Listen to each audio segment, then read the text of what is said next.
नमस्कार दोस्तों, चलिए जानते हैं मध्य प्रदेश के तमाम बड़ी खबरों को केवल 5 मिनट में। लेकिन उससे पहले आप ये वीडियो कहां से देख रहे हैं हमें कमेंट बॉक्स में जरूर बताएं। साथ ही वीडियो को लाइक करके चैनल को सब्सक्राइब जरूर कर दें। मध्य प्रदेश सरकार की महत्वाकांक्षी मुख्यमंत्री लाडली बहना योजना लाडली बहना योजना 39 किस्त के तहत अब तक 38 किस्तें जारी की जा चुकी हैं। जुलाई 2026 में लाभार महिलाओं के बैंक खातों में 38वीं किस्त के रूप में 1,500 रुपये ट्रांसफर किए गए थे। अब प्रदेश की 1.25 करोड़ से अधिक महिलाओं को 39वीं किस्त का इंतजार है। मध्य प्रदेश के लाखों रसोई गैस उपभोक्ताओं के लिए एक महत्वपूर्ण सूचना सामने आई है। यदि राज्य के 39.84 लाख घरेलू एलपीजी ग्राहकों ने आगामी 16 अगस्त तक अपनी बायोमेट्रिक ई-केवाईसी प्रक्रिया पूरी नहीं की, तो उन्हें सब्सिडी दरों के बजाय गैर घरेलू या महंगी दरों पर सिलेंडर खरीदना पड़ सकता है। इस संबंध में गैस आपूर्ति कंपनियों ने प्रभावित उपभोक्ताओं के पंजीकृत मोबाइल नंबरों पर अलर्ट संदेश भेजने की शुरुआत कर दी है। प्रदेश में महिला सशक्तिकरण का स्वरूप अब केवल सामाजिक कल्याण या आर्थिक सहायता तक सीमित नहीं रह गया है। सरकार स्वयं सहायता समूहों एसएचजी की महिलाओं को गांवों की अर्थव्यवस्था का प्रमुख आधार बनाने की दिशा में आगे बढ़ रही है। जिले में खरीफ की फसलों का बीमा तकरीबन पिछले साल के बराबर ही किसानों ने कराया है। पिछले साल 42,000 किसानों ने फसलों का बीमा कराया था और इस बार 42,700 किसानों ने बीमा कराया है। बीमा कराने की आखिरी तारीख 31 जुलाई थी, लेकिन अब इसे बढ़ाकर 17 अगस्त कर दिया गया है, जिससे अधिक से अधिक किसान फसल का बीमा करा सकें। Association of municipalities and development authorities AMDA New Delhi द्वारा 30 जुलाई से 1 अगस्त 2026 तक इंदौर में अधिकारियों के अध्ययन दौरे का आयोजन किया। इसमें दिल्ली, पंजाब, हरियाणा, गुजरात, महाराष्ट्र, केरल, कर्नाटक, उत्तर प्रदेश तथा अरुणाचल प्रदेश के 26 वरिष्ठ अधिकारियों ने भाग लिया। व्यापार बढ़ाने के लिए 15 करोड़ रुपए का कमर्शियल लोन लेने की कोशिश एक सड़क ठेकेदार को भारी पड़ गई। साइबर ठगों ने खुद को प्रतिष्ठित वित्तीय कंपनियों का प्रतिनिधि बताकर कारोबारी को ऐसा जाल बिछाया कि उससे 1.45 करोड़ रुपए विभिन्न मदों में वसूल लिए। रकम मिलने के बाद न तो लोन मिला और न ही पैसे वापस लौटाए गए। अब पुलिस पूरे नेटवर्क की जांच में जुट गई है।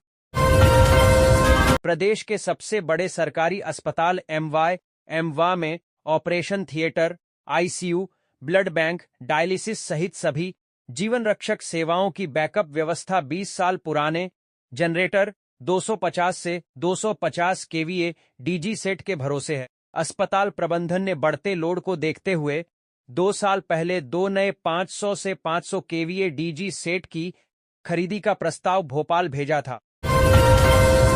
कॉमनवेल्थ गेम्स 2026 में भारतीय खिलाड़ियों ने शानदार प्रदर्शन करते हुए देश का गौरव बढ़ाया।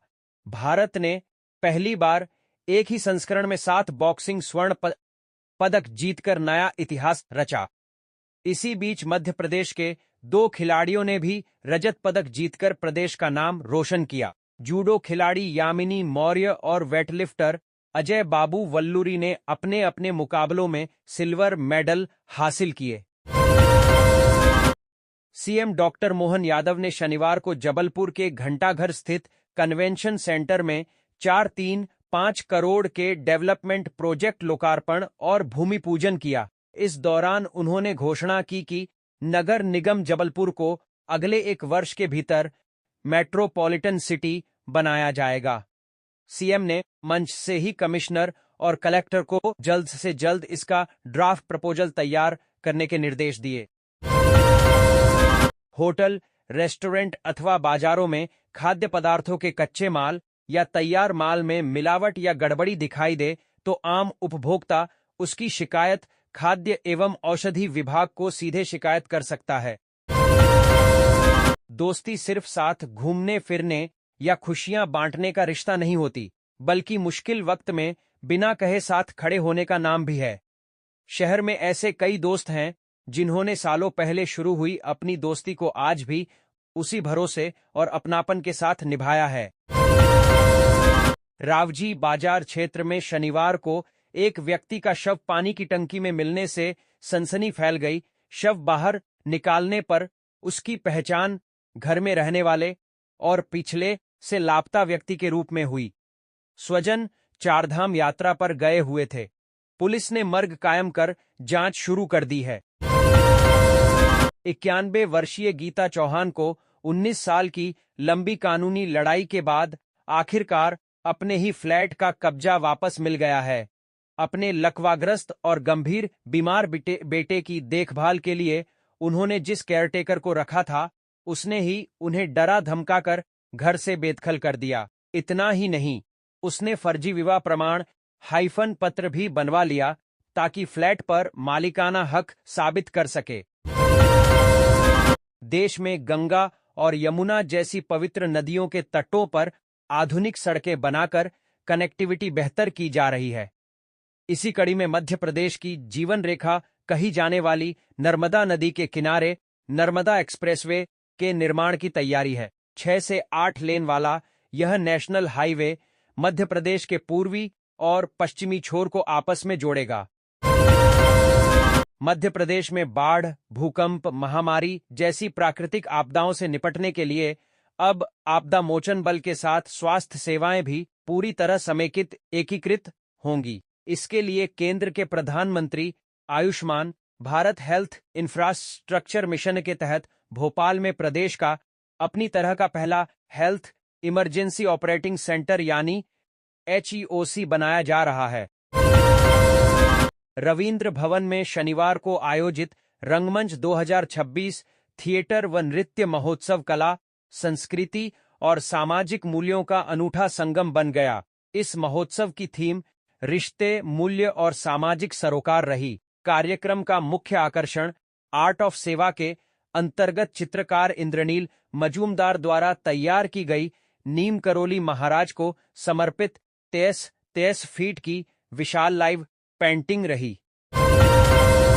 मध्य प्रदेश के सरकारी मेडिकल कॉलेजों में सेवाएं दे रहे करीब 3600 MBBS इंटर्न डॉक्टर अनिश्चितकालीन काम बंद हड़ताल पर चले गए हैं। स्टाइपेंड में बढ़ोतरी की मांग को लेकर शुरू हुआ यह आंदोलन अब व्यापक रूप लेता जा रहा है। मध्य प्रदेश में मानसून एक बार फिर रफ्तार पकड़ने के लिए तैयार है। मौसम केंद्र भोपाल के पूर्वानुमान के अनुसार आगामी 4 और 5 अगस्त से राज्य के उत्तरी और पूर्वी हिस्सों में मूसलाधार बारिश का नया दौर शुरू होने की संभावना है। हालांकि इससे पहले अगले 4-8 घंटों तक राजधानी भोपाल, इंदौर, उज्जैन, ग्वालियर और जबलपुर सहित अधिकांश क्षेत्रों में हल्की से मध्यम बौछारें ही पड़ेंगी। इस दौरान किसी भी जिले के लिए भारी बारिश की चेतावनी जारी नहीं की गई है। साइबर अपराधियों ने लोगों को ठगी का शिकार बनाने के लिए व्हाट्सएप पर नया तरीका अपनाया है। इसे देखते हुए भोपाल पुलिस कमिश्नरेट की क्राइम ब्रांच ने नागरिकों के लिए विशेष साइबर एडवाइजरी जारी कर सतर्क रहने की अपील की है। नगर निगम द्वारा औद्योगिक क्षेत्रों में स्थापित उद्योगों से संपत्ति कर वसूली के प्रयास एक बार फिर तेज किए जाने के बाद उद्योगपतियों में नाराजगी बढ़ गई है। इस मुद्दे को लेकर शुक्रवार को रिछाई स्थित महाकौशल उद्योग संघ कार्यालय में संघ की बैठक आयोजित की गई, जिसमें नगर निगम की कार्यप्रणाली का विरोध करते हुए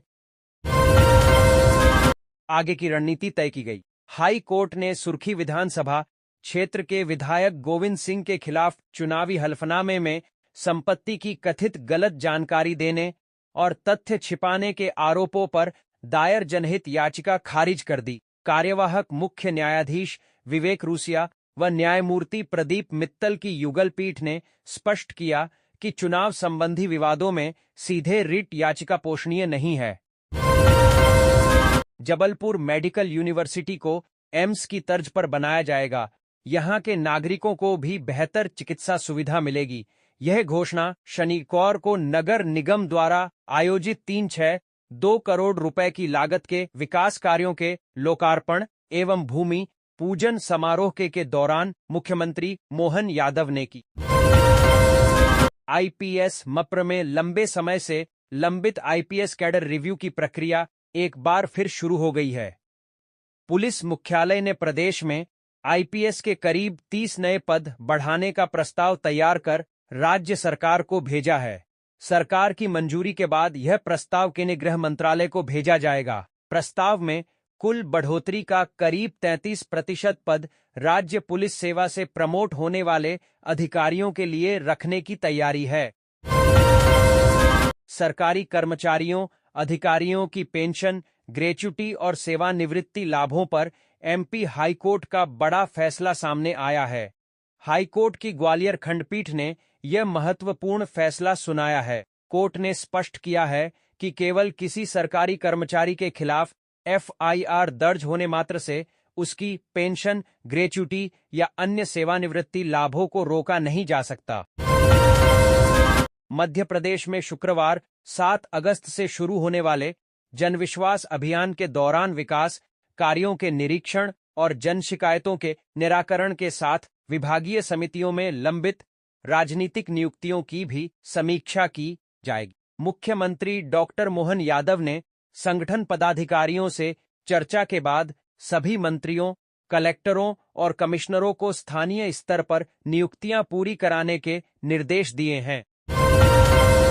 केंद्रीय वित्त मंत्रालय ने मध्य प्रदेश के खाते में टैक्स शेयरिंग के तहत 8,010 करोड़ रुपए की अतिरिक्त किस्त जारी कर दी है। इसे राज्य सरकार अपनी योजनाओं, विकास कार्यों और अन्य जरूरी खर्चों में उपयोग कर सकेगी। सदियों से भोपाल की पहचान से जुड़ा बड़ा तालाब शहर की जीवन रेखा है। यह अब भी 40% शहरियों की प्यास बुझा रहा है। इसकी अथाह जलराशि देखकर अंदाजा नहीं मिलता, लेकिन एक खतरा इसकी ओर बेहद धीमे कदमों से बढ़ रहा है।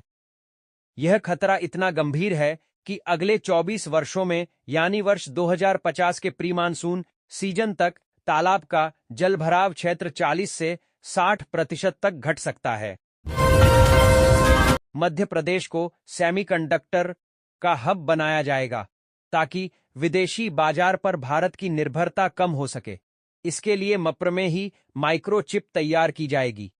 सेमीकंडक्टर के क्षेत्र में निवेशकों को आकर्षित करने के लिए राज्य सरकार इसी माह ग्लोबल स्तर पर संवाद करेगी। भोपाल या इंदौर में एक संवाद कार्यक्रम आयोजित कर दुनिया भर के देशों के निवेशकों को आमंत्रित किया जाएगा। दिमनी के विधायक और मप्र विधानसभा के अध्यक्ष नरेंद्र सिंह तोमर ने कुशवाहा को गुलाटी मारने वाला और खुद की विश्वसनीयता को खंडित करने वाला कह दिया। इस बयान पर अब मुरैना से लेकर भोपाल तक के राजनीतिक गलियारों में हल्ला मच गया है। कुशवाहा समाज के पूर्व विधायक, जनप्रतिनिधि व समाज सेवियों ने विस अध्यक्ष के बयान पर कड़ी आपत्ति लेकर सबक सिखाने तक की बात कह रहे हैं। स्कूल बसों में बच्चों की सुरक्षा को लेकर सरकार ने वर्षों पहले जीपीएस, सीसीटीवी कैमरे, speed governor, first aid box, अग्निशमन यंत्र और प्रशिक्षित स्टाफ जैसे कई नियम लागू किए थे। सुप्रीम कोर्ट के निर्देशों और परिवहन विभाग की गाइडलाइन के बाद इन नियमों को अनिवार्य बनाया गया, लेकिन जमीनी हकीकत आज भी संतोषजनक नहीं है। सूरजनगर स्थित नॉर्थ एवेन्यू के खाली मैदान में राष्ट्रीय स्वयंसेवक संघ आरएसएस की शाखा चलती है। करीब 6 माह पहले वहां रहने वाले छात्र क्षितिज वाने ने शाखा के क्रियाकलाप पर आपत्ति जताई थी। उसका कहना था कि सुबह होने वाली आवाज से उसकी नींद प्रभावित होती है। इस दौरान उसकी स्वयंसेवकों से बहस भी हुई। प्रदेश में 2016 के बाद पदोन्नतियां प्रारंभ तो हुई, मगर इसे लेकर सवाल भी उठ रहे हैं। कुछ विभागों में केवल नोटिस के आधार पर पदोन्नतियां रोकी जा रही हैं, तो कुछ विभागों में अनारक्षित श्रेणी के पदों पर पदोन्नतियां नहीं दी गईं। भारतीय पशु चिकित्सा परिषद ने इसकी शिकायत मुख्यमंत्री डॉक्टर मोहन यादव और मुख्य सचिव अशोक वर्णवाल से की है। राजधानी में चोरों के हौसले इस कदर बुलंद हो चुके हैं कि अब भगवान के घर भी सुरक्षित नहीं बचे हैं। आम लोगों के घरों और दुकानों के बाद अब मंदिर भी चोरों के निशाने पर हैं। बीते करीब 6 महीनों में शहर और देहात क्षेत्र के मंदिरों में 40 से अधिक चोरी की वारदातें दर्ज की जा चुकी हैं। इनमें रात के अंधेरे में ताला तोड़कर चोरी से लेकर दिन दहाड़े दर्शनार्थी बनकर चोरी करने तक के मामले शामिल हैं। भारतीय सेना में अग्निवीर भर्ती प्रक्रिया। अग्निवीर भारती फिजिकल टेस्ट 2026 के तहत शारीरिक परीक्षा फिजिकल टेस्ट का आयोजन अक्टूबर के पहले और दूसरे सप्ताह में सागर में किया जाएगा। इसके लिए सागर जिला प्रशासन ने सेना भर्ती कार्यालय को अनापत्ति प्रमाण पत्र जारी कर दिया है। परीक्षा का आयोजन सागर स्थित इंदिरा गांधी इंजीनियरिंग कॉलेज के मैदान में होगा। रतलाम जिले में बिहार की 23 वर्षीय संध्या कुमारी की संदिग्ध मौत ने दलालों के माध्यम से कराए जा रहे अंतर्राज्यीय विवाह के नेटवर्क पर गंभीर सवाल खड़े कर दिए हैं। पुलिस जांच में विवाह के लिए 2.60 लाख रुपए के भुगतान और बिचौलियों की भूमिका सामने आने के बाद मामला केवल एक संदिग्ध की मौत तक सीमित नहीं रह गया है। इस घटना ने मालवा निमाड़ में वर्षों से चल रहे उस नेटवर्क को भी चर्चा में ला दिया है, जिसके द्वारा दूसरे राज्यों की युवतियों का विवाह स्थानीय युवकों से कराया जाता है।